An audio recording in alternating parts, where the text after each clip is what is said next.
My name is Jane, and I got sick in 2014. I had been healthy, and I got H1N1 flu and pneumonia. I went to the hospital by ambulance, and I lost consciousness in the ambulance, and I didn't wake up for 4 weeks. I was in a GS3 coma, and during that time I had many complications.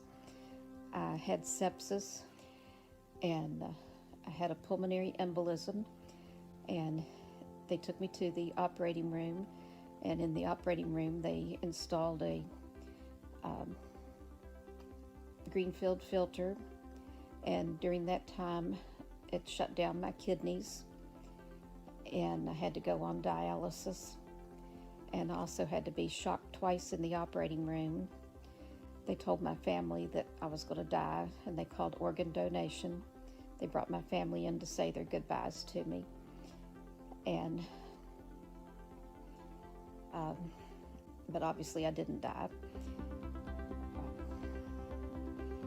But I was paralyzed for unknown reasons.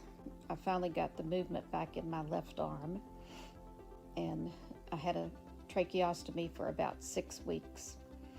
And some of that time I woke up from the coma and still had it for about 2 weeks' time.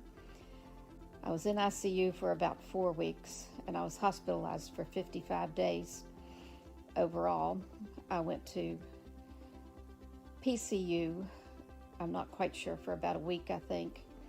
And then from there I went to inpatient rehab, where I relearned to walk, and I relearned to use my hands, and I relearned to swallow, and also had respiratory therapy. While I was in PCU, I was diagnosed with PTSD. After discharge, I had home health for about 6 weeks. I went home in a wheelchair, and I was on supplemental oxygen. But I finally learned how to walk. I went from a wheelchair to a walker to a cane. I can now walk independently, even though I've never regained my energy. I still have trouble walking, and I have stage 3 kidney failure. But the worst is the PTSD. I still go to my PCP diagnosed me also with PTSD, and she recommended a therapist, and I've been going to a therapist ever since to work through that.